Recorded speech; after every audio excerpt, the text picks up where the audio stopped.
नमस्कार welcome back to my YouTube channel. तो आज आम आलोचना करवा संवादर संज्ञा और स्वरूप। संवाद कौन, संवादर संज्ञा कौन, तार स्वरूप सब कौन कौन अच्छी। तो देखा कौन कौन सब अच्छी। तो ये हूँ आमर 6 सेमिस्टर जो अच्छी कोड 14 6 सेमिस्टर कोड 14 जो अच्छी संवाद विषय तार आज आम विषय वस्तु संवादर कौन अच्छी आलोचना करवा।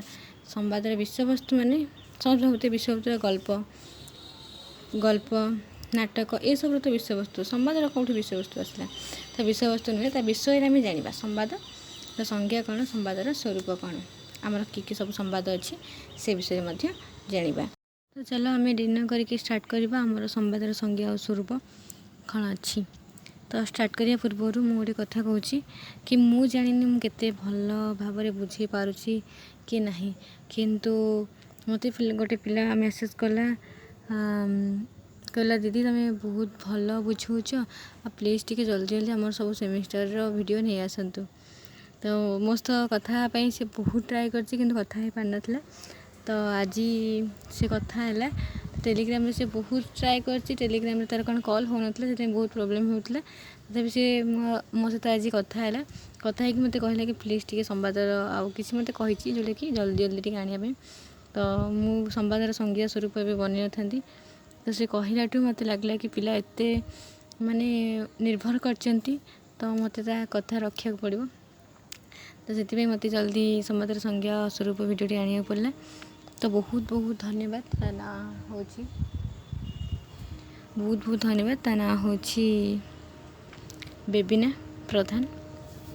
थैंक यू बेबिना प्रधान एत भल पाइबा मत दौथुआरू मोर सब वीडियो को देखुआरू केवल तांको नुह जो मैंने ये वीडियो सब देखुच। तो से बहुत बहुत धन्यवाद। मुझे जानी मुझे केते मात्रा भल से बुझे पारुछि कि नहीं, तथापि मुझे चेष्टा करुँच कि भल भाव बुझेबा पाई। तो चलतु कही तो एबे जीवा आम आलोचना करवा संवादर संज्ञा कौन अच्छी। प्रथम जाना आम संवाद कौन, तापर नहीं संवादर संज्ञा विषय जाना। तो मनीष सब जानवा को चेष्टा करे किसी नुआ नुआ नुआ नुआ संवाद नुआ नुआ न्यूज नूतन नूतन न्यूज को सब बेले सी अनै था के नुआ न्यूज आसो कि न्यू अपडेट आसो सब समस्ते अनै था। तो सूचना सब आम राज्य राष्ट्र जेकोसी विषय हो सबू संपर्क में आम जानापी सब इच्छुक था। आम राज्य हो आम विश्व विषय हो जो कौन विषय हो आम जानापी सब इच्छा प्रकाश करते कि केतबले से संवाद आसो केतबले से न्यूज़टा आसो। तो निज चारिपटे कौन घटुची ताहा से जानापी आग्रह प्रकाश करे। तो आम चारिपटे कौन घटुची आम चतुर्पार्श्व कौन घटुची आम आम घर रही आम पड़ोशी मान भितर कौन घटुची से सब संवाद मध्यम ही जनइले आम जापर। एथिपाई आम प्रतिदिन संवादपत्र पढ़ू और टेलीविजन देखू।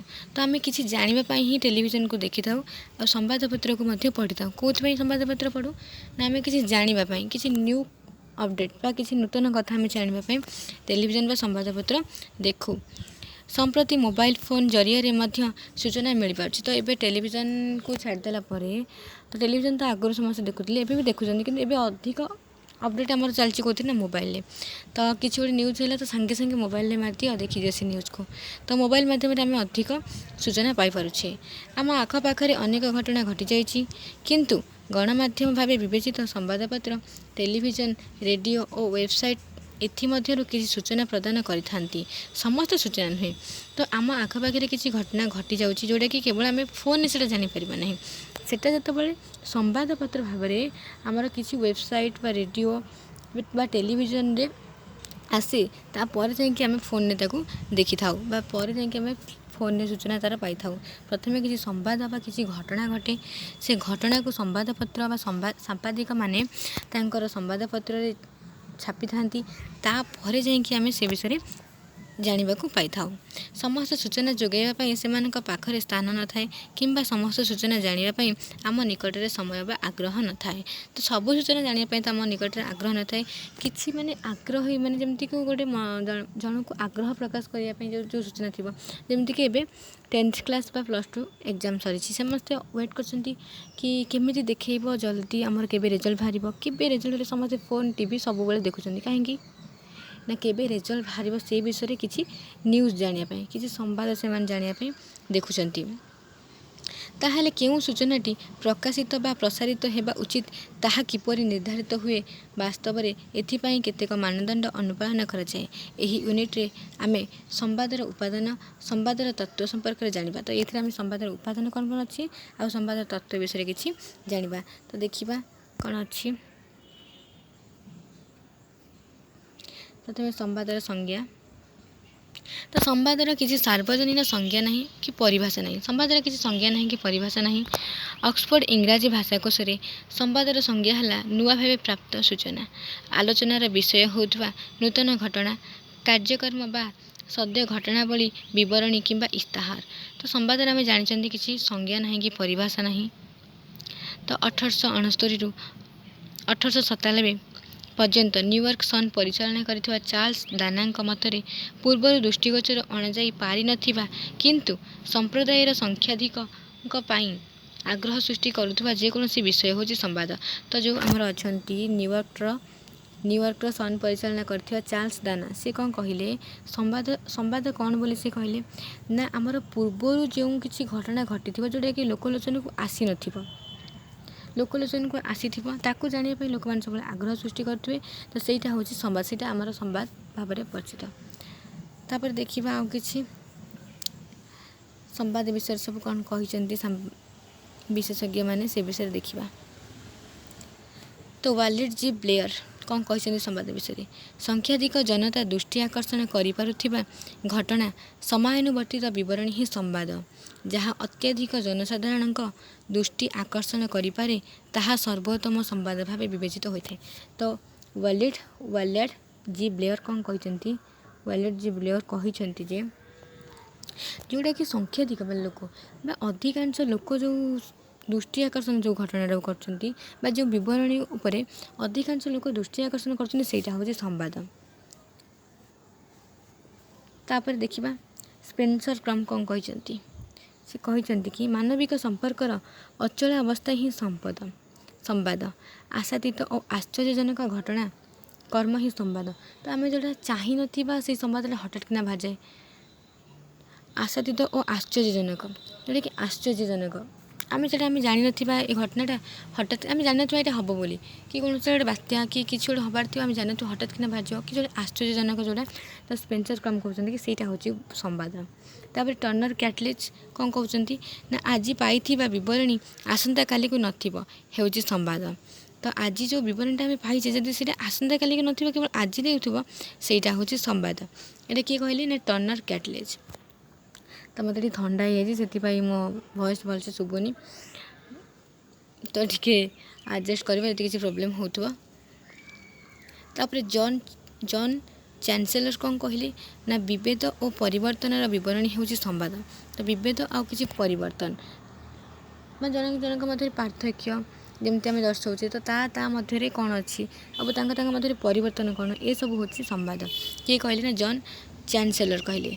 तापर के लोडर कौन कहते देखा संवाद विषय सांस्कृतिक क्षेत्र बा विश्वर जेकोसी क्षेत्र में घटुवा दृष्टि आकर्षण करने भली घटना प्रभाव हूँ संवाद। तो के लडर भी कहले कि आम सांस्कृतिक क्षेत्र विश्व जेकोसी घटना घटुची ताहा हूँ आम कौन संवाद। तापर देखिए किए कहते John Hulteng and Roy Paul Nelson कौन कहते संवाद विषय निजे जान न किंतु दृष्टि आकर्षण करिपारुवा घटना हूँ संवाद। मान जो आम जान आम हठात किना टीवी लगेदेला किसी गोटे न्यू अपडेट बा किसी गोटे न्यू आम न्यूज शुणा पाचे तो सहीटा हूँ संवाद। संवाद यही दुई उपादान भिन्न भाव अवस्थापित। तापर वाल्यम रैंडोल्फ कौन कहते ना कहीं ना केउठी ना केउठी चपाई देवा भली घटना प्रभाव हूँ संवाद। अन्य विषय हूँ विज्ञापन। तो सी कहते जेकोसी गोटे घटना तो बेसी संवाद मान धन्य किसी गोटे घटना आज घटला से न्यूज देखाती किंतु तापर से देखाती ना तो से घटना को सीठी चपा दी जाए सेटा हूँ संवाद बोली कहते विलियम रैंडोल्फ। तापर आम तो ये जानिले संवाद कौन जानिले आम ना संवादर संज्ञा सब किए किए देते से भिन्न भिन्न मत विषय जानिले संवाद संज्ञा कौ मान सब देते भिन्न भिन्न मत विषय आम जानिले। तो तापर आम जानिबा ସମ୍ବାଦ ମନୋନୟନର ମାନଦଣ୍ଡ। ତ ସମ୍ବାଦ ମନୋନୟନର ମାନଦଣ୍ଡ ସବୁ କ'ଣ କ'ଣ ଅଛି ଦେଖିବା। ପ୍ରଥମେ ଅଛି ନୂତନ ହିଁ ସମ୍ବାଦ। ନୂତନ ହିଁ ସମ୍ବାଦ ମାନେ ଆମେ ଯେମିତି କହିଥିଲେ କି ପୂର୍ବରୁ କିଛି ଗୋଟେ ଘଟଣା ଯେଉଁଟାକି କେହି ଜାଣିନଥିବେ, ନୂଆ କରିକି ଆସିଥିବ, ଆଉ ସମସ୍ତେ ପିଲାମାନେ ବା ଲୋକମାନେ ସମସ୍ତେ ଅନେଇଥାନ୍ତି କେବେ ନ୍ୟୁଜ୍ କିଛି ନ୍ୟୁ ଘଟଣା ଆସିବ। ତ ସେଇଟା ସେ କହିଛନ୍ତି କି ନୂତନ ହିଁ ସମ୍ବାଦ। ଦେଖିବା ସମ୍ବାଦ ସର୍ବଦା ନୂଆ। ପ୍ରଖ୍ୟାତ ଓଡ଼ିଆ ଗାୟକ ଅକ୍ଷୟ ମହାନ୍ତିଙ୍କ ପରଲୋକ ସେହି ଦିନର ପ୍ରମୁଖ ସମ୍ବାଦ ଅଟେ, ବା ଅତି ବେଶୀରେ ପରଦିନର ସମ୍ବାଦ ପୃଷ୍ଠାରେ ହିଁ ସ୍ଥାନିତ ହେବ। କିନ୍ତୁ ଆସନ୍ତାକାଲି ପରଦିନକୁ ଏହା ଆଉ ପ୍ରକାଶଯୋଗ୍ୟ ନୁହେଁ, କାରଣ ଏହା ଆଉ ନୂଆ ସୂଚନା ପର୍ଯ୍ୟାୟଭୁକ୍ତ ହୋଇ ରହେ ନାହିଁ। ତେବେ ତାଙ୍କ ପରଲୋକକୁ ନେଇ ଯଦି କୌଣସି ନୂଆ ସୂଚନା ମିଳେ ତାହେଲେ ତାହା ପ୍ରକାଶିତ ହୋଇପାରିବ। ସେହିପରି ପୂର୍ବରୁ ଘଟିଥିବା ଘଟଣା ପ୍ରକାଶିତ ହୋଇପାରିବ ଯଦି ତାହା ଆଦୌ ପ୍ରକାଶିତ ହୋଇନଥିବ। ଯଦି ସୂଚନାଟି ସର୍ବସାଧାରଣ ଜଣାଥିବ ତାହେଲେ ତାହା ସମ୍ବାଦ ପଦବାଚ୍ୟ ହୋଇପାରିବ ନାହିଁ। ଯଦି ଏହା ପ୍ରଥମ ଥର ପାଇଁ ପ୍ରକାଶିତ ହେଉଥିବ ତାହେଲେ ତାହା ବା ଏହା ସମ୍ବାଦ ପଦବାଚ୍ୟ ହୋଇପାରିବ। ଏଥିପାଇଁ ସମୟ ଗ୍ରହଣୀୟ ନୁହେଁ। ତ ଆମେ ଜାଣିଲେ କି ସେ କହିଛନ୍ତି କି ବୁଝାଇଛନ୍ତି କି ଯଦି ଜଣଙ୍କର ମୃତ୍ୟୁ ଘଟିଥିବ, ଯଦି ଏକ୍ଜାମ୍ପଲ୍ ଦେଇଛନ୍ତି ସେ ଅକ୍ଷୟ ମହାନ୍ତି, ଧରିନିଅ ଅକ୍ଷୟ ମହାନ୍ତିଙ୍କର ଗାୟକ ଅକ୍ଷୟ ମହାନ୍ତି ଯିଏ ତାଙ୍କର ଆଜି ମୃତ୍ୟୁ ଘଟିଛି, ସେଇ ନ୍ୟୁଜ୍ଟା ଆଜି ଦେଖେଇବେ ଏବଂ ଆସନ୍ତାକାଲି ମଧ୍ୟ ଦେଖେଇବେ। ଯଦି ତାପରେ ପହରଦିନ ଦେଖେଇବେ, ତା ପରଦିନ ଦେଖେଇବେ, ତ ସେଇଟା କେବେ ଗୋଟେ ନ୍ୟୁଜ୍ ହେଇପାରିବ ନାହିଁ। ଯେଉଁଟା କି ଆଜି ଦେଖେଇବେ ଏବଂ କାଲି ଦେଖେଇବେ, ଅତି ବେଶୀରେ ସେ କାଲି ପର୍ଯ୍ୟନ୍ତ ସେ ନ୍ୟୁଜ୍ଟାକୁ ଦେଖେଇ ପାରିବେ। କିନ୍ତୁ ତା ପରଦିନ ହେଇଗଲେ କି ତା ପରଦିନ ହେଇଗଲେ ବେଶୀ ଦିନ ହେଇଗଲେ 2 ଦିନରୁ, ତେବେ ସେଇଟା ଗୋଟେ ସମ୍ବାଦ ପଦବାଚ୍ୟ ବୋଲି ଆମେ କହିବା ନାହିଁ। ଯେଉଁଟାକି ଲୋକମାନେ ଆଗରୁ ଜାଣିଛନ୍ତି, ପୁଣି ସେଇଟା କାହିଁକି ସେମାନେ ଏତେ ଆଗ୍ରହୀ ହେବେ ଦେଖିବା ପାଇଁ। ତ ସେଇ କଥା ସେ କହିଛନ୍ତି ଯଦି ତାଙ୍କ ବିଷୟରେ କିଛି ଅଲଗା ସୂଚନା ପାଇଲେ, ମାନେ ସେ ମରିଯାଇଛନ୍ତି, ତାଙ୍କ ବିଷୟରେ ସେ କିଛି ଅଲଗା ସୂଚନା ପାଇଲେ ତେବେ ସେଇଟା ସମ୍ବାଦ ହେଇପାରିବ। ଯେମିତିକି କୁକୁର ମଣିଷକୁ କାମୁଡ଼ିଲା ସମ୍ବାଦ ନୁହେଁ, ମଣିଷ କୁକୁରକୁ କାମୁଡ଼ିଲା ସମ୍ବାଦ ହୋଇପାରେ। ଯଦି ଗୋଟେ କୁକୁର ମଣିଷକୁ କାମୁଡ଼ିଲା ତେବେ ସେଇଟା ସମ୍ବାଦ ହେବନି, କାହିଁକିନା କୁକୁର ତ ସବୁବେଳେ ତା'ର କାମ ହେଉଛି ମଣିଷକୁ କାମୁଡ଼ିବ, ମଣିଷକୁ କାମୁଡ଼ିବ, ସେ ଯଦି କାମୁଡ଼ିଲା ତ ଯଦି ସମ୍ବାଦ ସେଇଟା କେବେ ବି ଗୋଟେ ହେଇପାରିବନି। ଯଦି ଗୋଟେ ମଣିଷ କୁକୁରକୁ କାମୁଡ଼ି ଦେଲା ଏଇଟା ଗୋଟେ ନୂଆ, କାହିଁକିନା ସେଇଟା ଗୋଟେ ପୁରୁଣା। କୁକୁର ତ ମଣିଷକୁ କାମୁଡ଼ୁଛି କିନ୍ତୁ ମଣିଷ କେବେ କୁକୁରକୁ କାମୁଡ଼ି ନାହିଁ। ତ ଯଦି ଏଇଟା ମଣିଷ କୁକୁରକୁ କାମୁଡ଼ିଲା ତେବେ ଏଇଟା ଗୋଟେ ନ୍ୟୁଜ୍ ହେବ। ସେଥିପାଇଁ ଏଇଟା ଗୋଟେ ସମ୍ବାଦ ଭାବରେ ପରିଚିତ ହେବ, କାହିଁକିନା ଏଇଟା ନୂଆ କଥା। ତାପରେ ଦେଖିବା ଆମର ପ୍ରଥମ ଗଲା କ'ଣ ନା ନୂତନ ହିଁ ସମ୍ବାଦ। ତାପରେ ଆସିଲା ସମ୍ବାଦ ଅସାଧାରଣ। ସମ୍ବାଦ ଅସାଧାରଣ କ'ଣ ନା ପ୍ରତିଟି ମୁହୂର୍ତ୍ତରେ ଆମ ଆଖପାଖରେ ଘଟଣା ଘଟୁଛି, କିନ୍ତୁ ସେ ସମସ୍ତ ସମ୍ବାଦ ନୁହେଁ। ପୂର୍ବ ଆଲୋଚନା ଅନୁଯାୟୀ ବାଳିକାଟିଏ ବିଦ୍ୟାଳୟକୁ ଯିବା ଏକ ଅସାଧାରଣ ଘଟଣା। ଏଥିରେ କିଛି ସ୍ୱତନ୍ତ୍ରତା ନାହିଁ। ଯଦି ବାଳିକାଟି ବିଦ୍ୟାଳୟ ଯିବାରେ ତା ସମ୍ପ୍ରଦାୟ ବା ଅଞ୍ଚଳରେ ପ୍ରଥମେ, ତାହେଲେ ଏହା ଅସାଧାରଣ ଘଟଣା ବା ଏହା ସମ୍ବାଦ ହୋଇପାରିବ। ସମ୍ବାଦ ଏକ ସୁନ୍ଦର ସଂଜ୍ଞା ହେଲା। କୁକୁର ମଣିଷକୁ କାମୁଡ଼ିବା ସମ୍ବାଦ ନୁହେଁ, କିନ୍ତୁ ମଣିଷ କୁକୁରକୁ କାମୁଡ଼ିବା ହେଉଛି ଗୋଟେ ସମ୍ବାଦ। ଯେମିତିକି ଆମର ସମ୍ବାଦଟା ଅସାଧାରଣ କେତେବେଳେ ହେବ, ଯେତେବେଳେ ଗୋଟିଏ ବାଳିକା କଲେଜ ଯିବ ବା ସ୍କୁଲ ଯିବ, ସେଇଟା କେବେ ବି ଗୋଟେ ନ୍ୟୁଜ୍, ନହେଲେ ତ ପୁରା ସମସ୍ତେ ଯାଉଛନ୍ତି ଗୋଟେ ବାଳିକା ବି ନ୍ୟୁଜ୍ କଲା।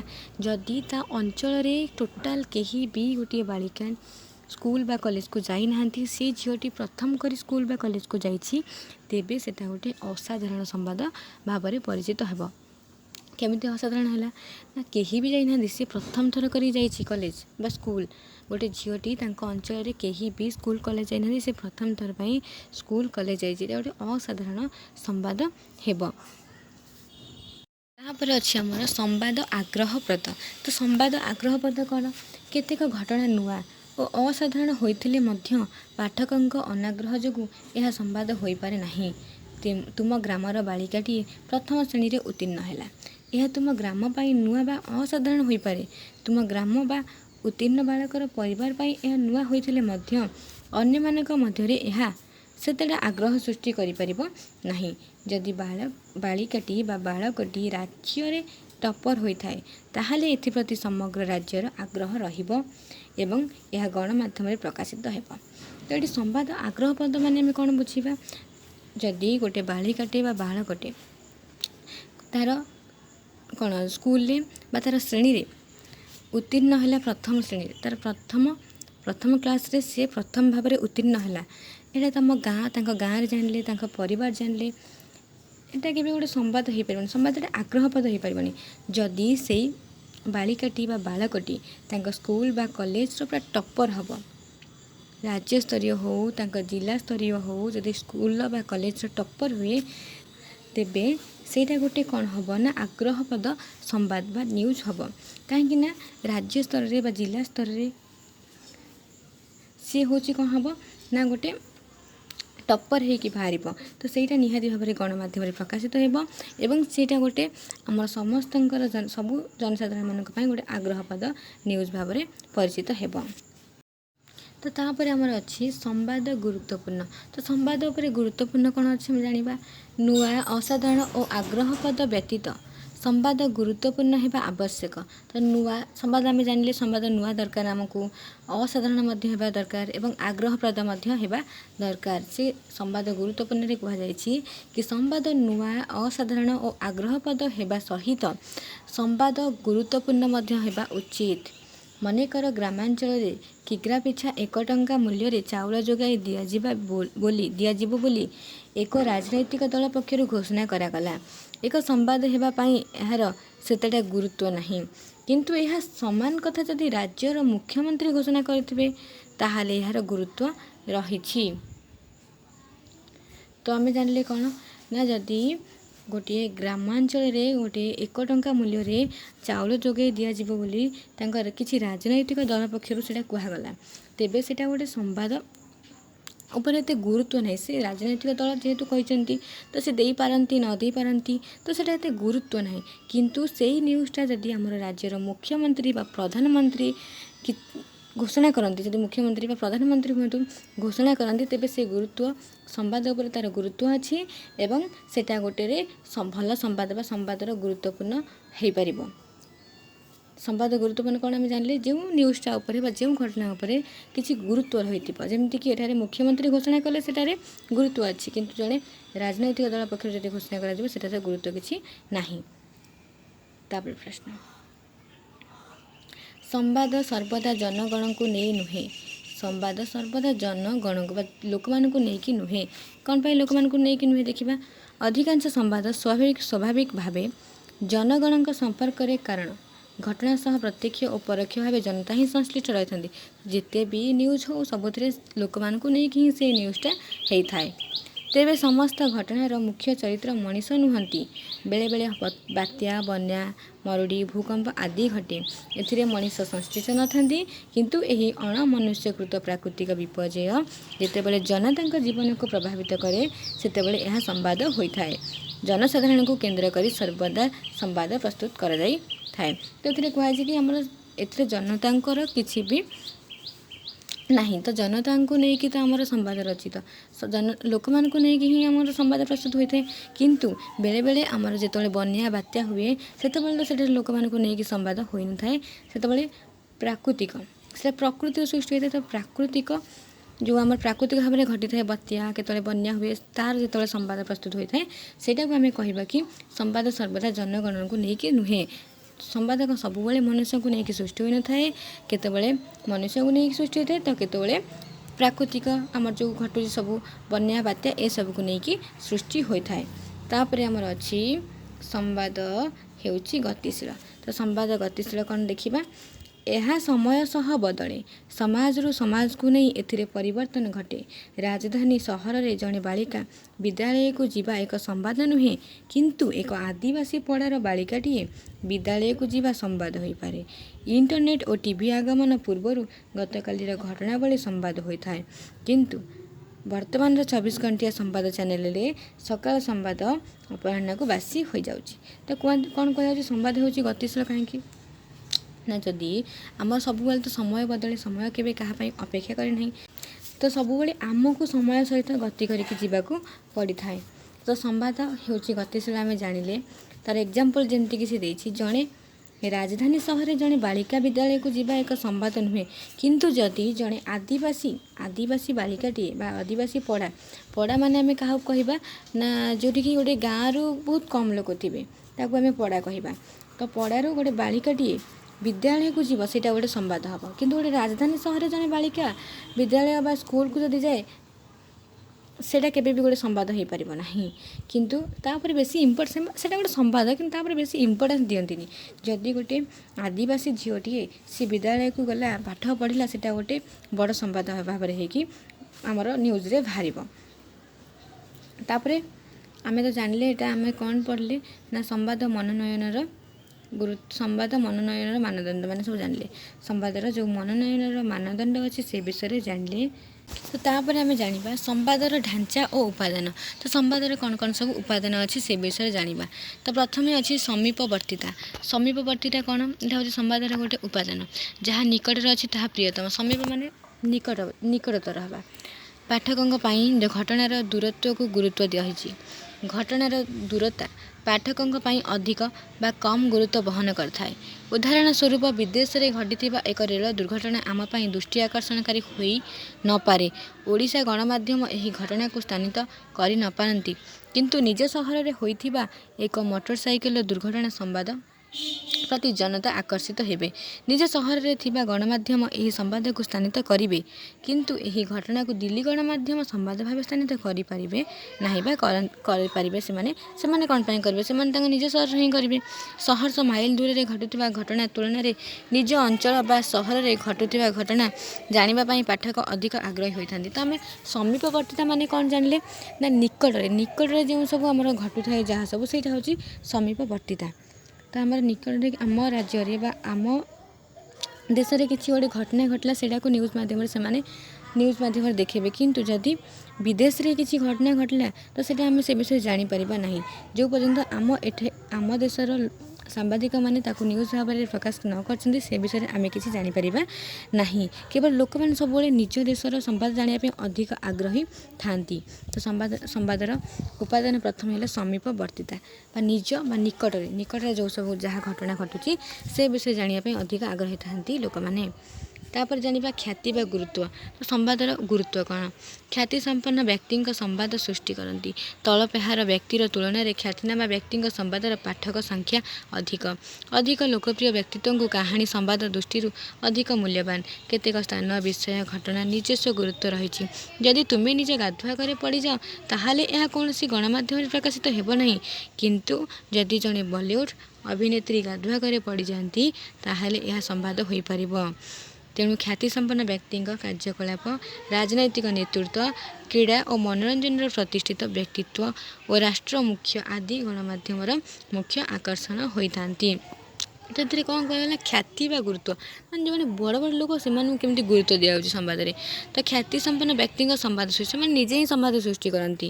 ତ ଯେଉଁମାନେ ନିଚ ମାନେ ଯେଉଁମାନଙ୍କ ପାଖରେ ଟିକେ ଯେଉଁମାନେ ସବୁ ମାନେ ନିମ୍ନ ମଧ୍ୟବିତ୍ତ ପରିବାରର ଲୋକମାନେ, ତ ସେମାନଙ୍କ ପାଖରେ ସମ୍ବାଦ ଏତେ ନଥାଏ।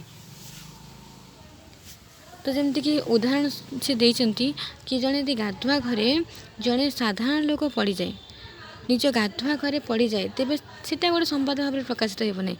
କିନ୍ତୁ ଜଣେ ବଲିଉଡ଼ର ଅଭିନେତ୍ରୀ ଯଦି ଗାଧୁଆ ଘରେ ପଡ଼ିଯାଆନ୍ତି ତେବେ ତାହା ଏକ ବଡ଼ ସମ୍ବାଦ ଭାବରେ ପରିଚିତ ହେବା ବଡ଼ ସମ୍ବାଦ ହୋଇପାରିବ। ତ ଖ୍ୟାତିସମ୍ପନ୍ନ ଲୋକମାନଙ୍କୁ ଏଠାରେ ଆମର ବେଶୀ ଗୁରୁତ୍ୱ ଦିଆଯାଇଛି। କିନ୍ତୁ ଯେଉଁମାନେ ମଧ୍ୟବିତ୍ତ ପରିବାରର ବେଶୀ ଯେତେବେଳେ କିଛି ଗୋଟେ ଘଟଣା ଘଟେ ସେତେବେଳେ ବଡ଼ ବଡ଼ ଲୋକମାନଙ୍କର କଥାକୁ ହିଁ ବେଶୀ ଶୁଣନ୍ତି ସାମ୍ବାଦିକମାନେ। କିନ୍ତୁ ଯେଉଁ ମଧ୍ୟବିତ୍ତ ପରିବାରର ଇଏଙ୍କୁ ସେମାନେ ଏତେ ଦୃଷ୍ଟି ଦେଇନାହାନ୍ତି। ତ ଏଇ କଥା ଏଥିରେ ବୁଝାଯାଇଛି। ତାପରେ ଉପାଦାନ ଅଛି ଦ୍ୱନ୍ଦ୍ୱ ଓ ବିବାଦ। ତ ଦ୍ୱନ୍ଦ୍ୱ ବିବାଦ କ'ଣ ଆମେ ଜାଣିବା? ମତଭେଦ, ଯୁକ୍ତିତର୍କ ଓ ଶତ୍ରୁତା ପରି ବିବାଦ ସମ୍ବାଦ ସୃଷ୍ଟି କରେ। ତ ମତଭେଦ, ଯୁକ୍ତିତର୍କ ଯେମିତି ସେହିଭଳିଆ ବିବାଦ ମଧ୍ୟ ଆମର ସମ୍ବାଦ ସୃଷ୍ଟି କରିଥାଏ। ବିବାଦୀୟ ଚିନ୍ତାଧାରା ଏବଂ ବିତର୍କ ମଧ୍ୟ ସମ୍ବାଦ ସୃଷ୍ଟି କରିଥାଏ। ଅଧିକାଂଶ ବିବାଦ କେତେକାଂଶରେ ସମ୍ବାଦ ପଦବାଚ୍ୟ ହୋଇଥାଏ, କାରଣ ଏହା ସାମ୍ପ୍ରତିକ ପରିବେଶକୁ ବିଘ୍ନିତ କରିଥାଏ ଓ ଏହାର ପରିଣାମ ବହୁଳ ଜନସାଧାରଣଙ୍କୁ ପ୍ରଭାବିତ କରିଥାଏ। ଏହି ବିବାଦ ସୀମାରେ ଯୁଦ୍ଧକୁ ନେଇ ହୋଇପାରେ, ନହେଲେ ନିର୍ବାଚନରେ ପ୍ରତିଦ୍ୱନ୍ଦ୍ୱୀକୁ ନେଇକି ହୋଇପାରେ। ଯଦି କୌଣସି ସମ୍ବାଦ ବିବାଦକୁ ନେଇ ହୋଇଥାଏ, ଅଧିକାଂଶ ପାଠକ ଏହାର ଆରମ୍ଭ ସମ୍ପର୍କରେ ଜାଣିବା ପାଇଁ ଆଗ୍ରହ ପ୍ରକାଶ କରିଥାନ୍ତି। ଏକଥା ଭୁଲିଯିବା ଉଚିତ ଯେ ମଣିଷର ସ୍ୱାଭାବିକ ଚରିତ୍ର ହେଉଛି ପକ୍ଷ ସମର୍ଥନ, ଏଥିପ୍ରତି ପ୍ରତିବଦ୍ଧତା। ଧର୍ମ, କ୍ରୀଡ଼ା, ବ୍ୟବସାୟ, ଶୁଣାଣି, ଯୁଦ୍ଧ, ମାନବିକ ଅଧିକାର ଉଲ୍ଲଙ୍ଘନ, ରାଜନୀତି, ଏପରିକି ପ୍ରକୃତି, ପରିବେଶ ଓ ବାହାର ଦୁନିଆ ବିବାଦୀୟ ସମ୍ବାଦ ଲୋକଲୋଚନକୁ ଆସେ। ତ ଦ୍ୱନ୍ଦ୍ୱ ବିବାଦ କ'ଣ? ଯେମିତିକି ଜଣଙ୍କ ପ୍ରତି ବିବାଦ ଥାଏ, ଯୁକ୍ତିତର୍କ ଥାଏ, ତ ତାକୁ ହିଁ ସମ୍ବାଦ ସୃଷ୍ଟି କରିଥାଏ। तो कौन बद को कौन बद को ही नहीं कि आमर बेसी द्वंद्व सृष्टि होता है। तो बद सीमार युद्ध को नहीं हो पारे माने आम बद सृष्टि कौट हम कि युद्ध हेले ता भीतर कि युद्ध हेले तो दुईटा परिवार भी हो परिवार भीतर यदि कलह हुए तो झगड़ा हुए तो सेमानक मध्य बद सृष्टि होता है। तो ये विषय से कहते कि द्वंद्व बद विषय तापर आसला मानविक आवेग। तो मानविक आवेग आमर कौन रहिबो जदि कौन परिस्थिति व घटना सह आवेगित संपर्क रही ताहले एथिर सृष्टि संवाद में मानविक आवेग रदि कौन गोटे घटना घटी जो कि किसी आवेगिक संपर्क थी तो सेटा गोटे मानविक आवेग रही संवाद में यह जनसाधारण हृदय को छुईवा सह समस्त दृष्टि आकर्षण कर यही संवाद साधारण लोकों सह जड़ित। तो यही साधारण व्यक्ति मध्य सर्वसाधारण प्रतिफलित होती यथा समस्त प्रतिकूल परिवेश मध्य परिवा बिकाली पुओ आईएएस परीक्षा कृतकार्य होगा एक सकारात्मक संवाद होता है।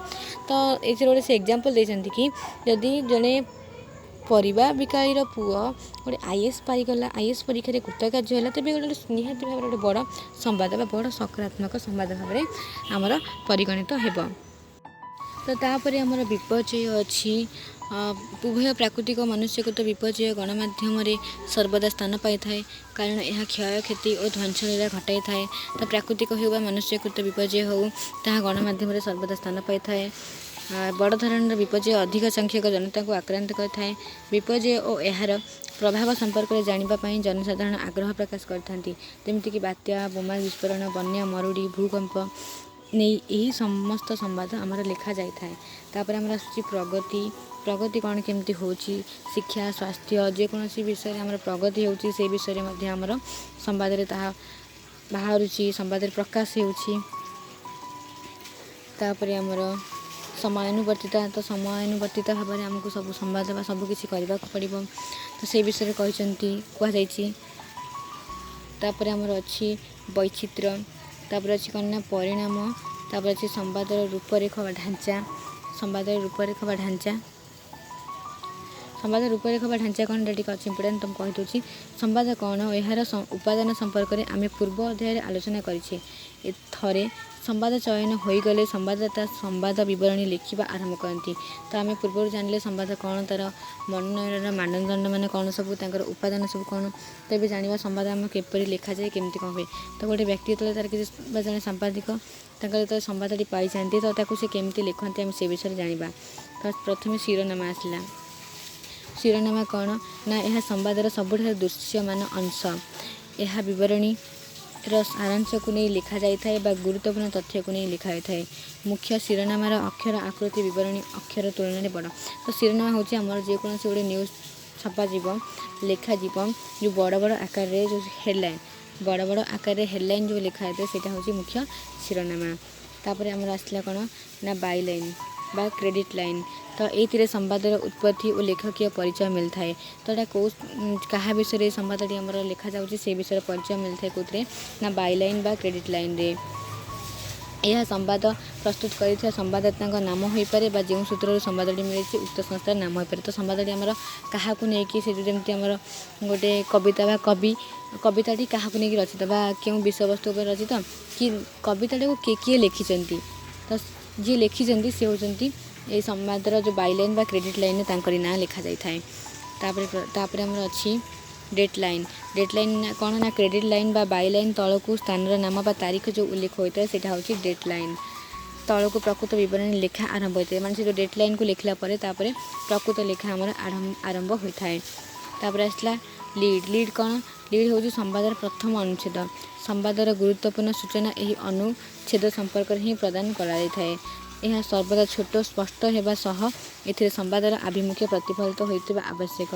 जदि लीड प्रभावशाली न हो ताहले पाठक उक्त विवरणी पाठ कर न पारती। साधारणतः 5W जमीक आमर कौन घटला कौन मानते जमी आमर अच्छी कौन घटला किए जड़ित केते बेले घटला केमिति हैला कहीं घटला किपरि घटला ये सब जदि आमर संवाद न रहिबो तेबे जने पाठक ताको पढ़िया पई आग्रह प्रकाश करिबो नाही।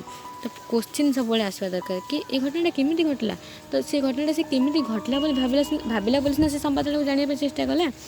तो देखिए तापर कौन अच्छी तापर अच्छी आमर विषय वस्तु जहाँ से विषय जो विषय संवाद से प्रस्तुत कर विषय वस्तु लिखिए। तो ये गला तापर आमर संवाद अच्छी दुई प्रकार कठिन संवाद और नरम संवाद। तो कठिन संवाद और नरम संवाद कौन जानिबा। तो कठिन संवाद होची समाजर बृहत वर्ग को प्रभावित करने भली घटी घटना बा घटुवा घटवाक घटनार बरणी को कठिन संवाद भाव में विवेचना करा जाए जोटा बृहत वर्ग को प्रभावित करने कौन सी बहुत किसी बड़ प्रभावित हो जो घटना कठिन घटना ताको आम कह कठिन संवाद। यह स्वतंत्र किसम संवाद तुरंत संग्रह करने को पड़ो। गत राति से दिन घटी संवाद को साधारण ब्रेकिंग न्यूज बोली कहुए। जो ब्रेकिंग न्यूज जमी किसी घटना घटी तो तार ब्रेकिंग न्यूज जल्दी पड़े आए ब्रेकिंग न्यूज। तो सहीटा हूँ आम कठिन संवाद। तापर आम जीवा नरम संवाद कौन जो संवाद समयानुवर्तितार आवश्यक न थाए ताकू नरम संवाद कहुए। ए प्रकार सद्य घटुवा संवादर मानविक दिग सबलीलता और लेखार कमनीयता आदि प्रति अधिक गुरुत्व दि जाए। ये तथ्य सामान्य कम रही है। यार अर्थ नुहे यह आदौ तथ्य ना। तो नरम संवाद जोटा से समयानुवर्तिता नहेले भी नरम संवाद चलो कि कठिन जोटा कि आम जोटा पूरा इम्पोर्टाट बेसी थाए से न्यूज़ रे। तो सरीगला ओडिया भाषार व्यवहारिक प्रयोग जोटा कि आमर अच्छी 6 सेमिस्टर रे Odia honours 6 semester code 14 unit 2 रे संवाद प्रस्तुति से आमर अच्छी ओडिया भाषार व्यवहारिक प्रयोग संवाद प्रस्तुतिर मु सबकि आलोचना करती। संवाद प्रस्तुति क्या कहुए तार संज्ञा तार उपादान कौन कौन सब अच्छी केते भारी व्यवहार कर सब आलोचना करदे। जदि वीडियो भल लगी तेज लाइक कमेंट शेयर निहाती भाव में कर। धन्यवाद। जय जगन्नाथ। आगक ये भिडियो आसला पर्यंत अपेक्षा करंतु।